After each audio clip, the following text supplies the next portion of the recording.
ngapain sih? Isak tangis mewarnai penertiban bangunan liar di kawasan Durensawit, Jakarta Timur. Seorang ibu tak kuasa menahan tangis melihat rumahnya hendak dirobohkan. Satu persatu bangunan yang berdiri di atas fasos-fasum ini ditertibkan oleh petugas gabungan.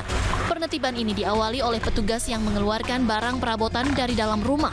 Kemudian petugas merubuhkan rumah yang rata-rata terbuat dari bahan semi permanen.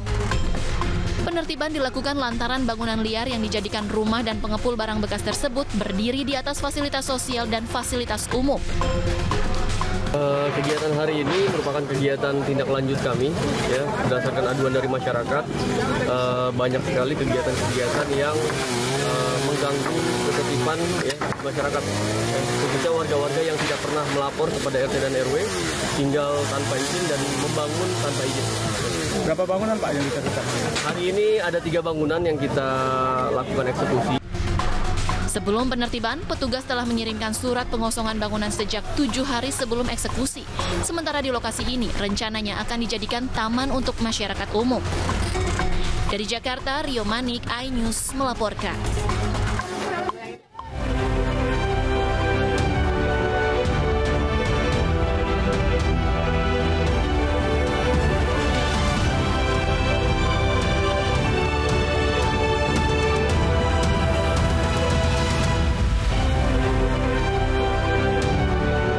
Rombongan mobil Dinas Wakil Bupati Pangandaran kecelakaan beruntun.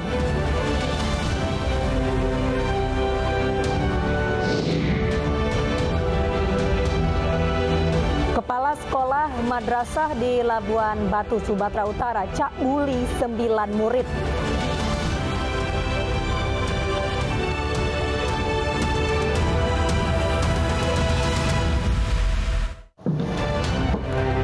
Selamat malam, apa kabar pemirsa? 8 orang terluka dalam kecelakaan antara minibus dengan mobil pick-up di Cianjur, Jawa Barat.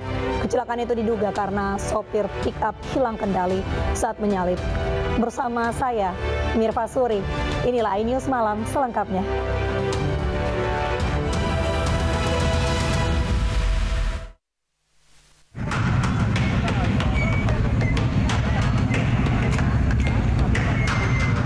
Sebuah minibus terbalik usai terlibat kecelakaan dengan mobil pick-up di Jalan Raya Ciberem, Kecamatan Cugenang, Cianjur, Jawa Barat, Selasa sore. Akibat kejadian ini, sebanyak 7 orang penumpang termasuk sopir dalam mobil minibus alami luka ringan. Sementara 1 orang penumpang yang merupakan sopir mobil pick-up mengalami luka cukup serius. Menurut petugas kepolisian, kecelakaan terjadi saat mobil pick-up yang melaju dari arah Cianjur menuju Cipanas Puncak mencoba menyalip kendaraan yang berada di depannya.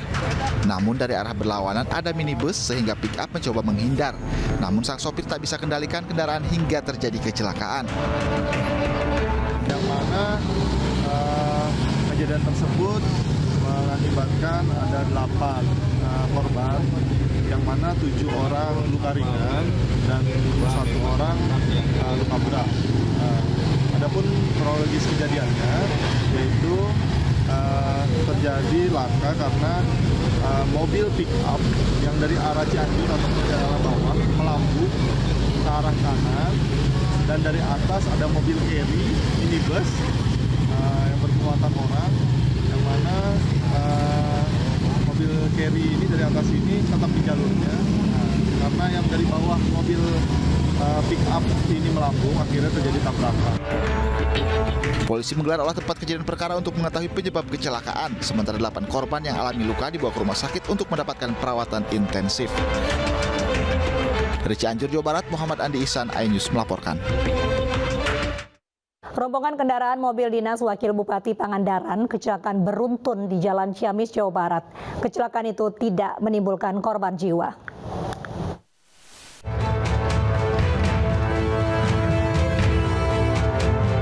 Iring-iringan kendaraan Dinas Wakil Bupati Pangandaran terlibat tabrakan beruntun di Jalan Raya Ciamis, Banjar, Kabupaten Ciamis, Jawa Barat. Tim BPBD Ciamis, polisi, TNI, dan warga gotong royong untuk mengevakuasi kedua kendaraan tersebut. Menurut supir truk, kecelakaan beruntun berawal saat datang iring-iringan kendaraan patwal polisi dan mobil dinas bersenggolan dengan mobil Grand Max yang ada di depannya dari arah Pangandaran ke Ciamis. posisinya si Grand Max dengan Patwal diadu bergesekan, bersenggolan, oleng ke kanan Patwal oleh ke kanan, kena ke truk. ada motor lagi juga katanya, informasinya gimana? Saya kurang tahu. Tak ada korban jiwa dalam peristiwa ini, namun ada 4 korban luka-luka, diantaranya polisi pengemudi Patwal dan 1 petugas Dishub.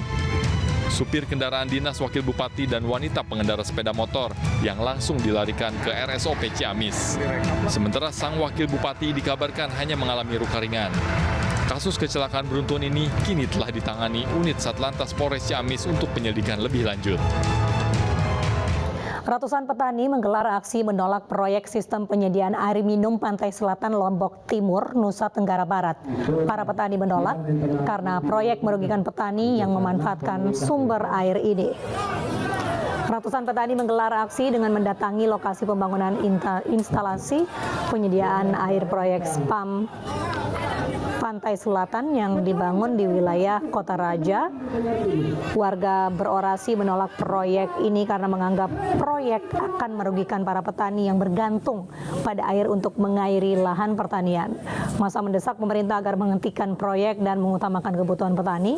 Dan diketahui pemirsa, proyek sistem penyediaan air minum itu bernilai 120 miliar rupiah dan ditarget bisa mengairi 15.000 rumah warga di sejumlah kecamatan di wilayah selatan Lombok Timur. Sementara terkait aksi penolakan ini, polisi dari daerah setempat menemui warga. Polisi mencoba menampung aspirasi para pendemo. Polisi juga berpesan agar warga menyampaikan aspirasi dengan tertib. Diteruskan, maka ramailah masyarakat kecil ini akan tertindas. Mulai dari buruh petaninya, dia akan tidak ada punya pekerjaan, sampailah ke yang punya lahan kan. Bagaimana kita mengolah lahan sementara air tidak ada? Bagaimana buruh petani ini akan bekerja untuk mencari nafkah anak istrinya? Lahan yang akan dikerjakan tidak mempunyai air, apa yang perlu ditanam? Kan nanti ya paling semak belum. Penolakan itu disampaikan secara tertib, jangan sampai mengganggu kepentingan orang umum. Kalau memang itu masyarakat menolak, mari kita sama-sama menghargai. Jangan sampai nanti masyarakat menolak dari sana juga tidak nerima, egois-egoisan, akhirnya yang dirugikan kan masyarakat sendiri, merusak tempatnya proyek dan lain sebagainya. Kalau kami dari kepolisian tetap himbau masyarakat jangan sampai melakukan kegiatan. Polisi menangkap seorang pemutilasi di Solo, Jawa Tengah. Pelaku bunuh korban lantaran dendam dan ingin menguasai harta korban. Polda Jawa Tengah mengungkap kasus mayat mutilasi yang ditemukan di wilayah Surakarta, Jawa Tengah. Pelaku mutilasi mayat merupakan pria berusia 50 tahun yang sudah ditangkap. Saat hendak ditangkap, pelaku mencoba melawan polisi. Akhirnya petugas menembak pelaku. Motif pelaku menghabisi korban lantaran dendam dan ingin merampas motornya. Pelaku mutilasi tubuh korban dan membuangnya ke tempat terpisah. Pelaku satu adalah dia sakit hati. Yang kedua merasa kesal, kemudian melakukanlah tindakan pembunuhan dengan cara dipukul pakai besi, kemudian dipotong-potong menjadi beberapa bagian. Sehingga kita amankan barang bukti, diantaranya motif yang lain adalah menguasai harta korban, yaitu Kita ke informasi di mana Hakim Agung MA nonaktif Sudrajat Dimyati diputus bersalah dalam kasus suap penanganan perkara kasasi pilot KSP Intidana. Sudrajat Dimyati divonis 8 tahun penjara.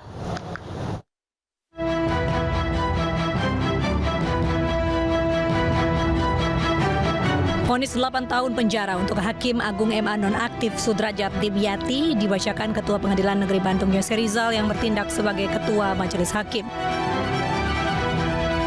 Sudrajat mengikuti sidang secara daring dari rutan KPK. Sementara Jaksa Komisi Pemberantasan Korupsi menyebut secara umum, vonis Majelis Hakim telah sesuai dengan tuntutan sebelumnya, kecuali terkait lama hukuman dan kebijakan uang pengganti. Jadi uang yang diterima 80.000 dolar Singapura itu kita minta sebagai uang pengganti untuk kepada negara, namun hakim memutuskan tidak dikabulkan karena dengan pertimbangan bahwa itu bukan kerugian negara. Sementara itu terdakwa melalui penasihat hukumnya keberatan dengan putusan majelis hakim karena substansi keadilannya dinilai masih jauh dari kebenaran sehingga pihaknya akan melakukan banding. Ya kan kalau OTT ada uangnya, ada body bag. Kalau tidak ada ya gimana kita asumsi tentang itu. Kita hormatilah putusan hakim. Tadi Pak Sudrajat sudah langsung menyatakan banding. Vonis yang diputuskan majelis hakim ini jauh lebih ringan dari tuntutan jaksa KPK yang menuntut terdakwa hukuman penjara 13 tahun dan pengembalian uang pengganti sesuai nilai suap yang diterima sebesar $8.000 Singapura. Dari Bandung, Jawa Barat, Jupita Melana, iNews melaporkan.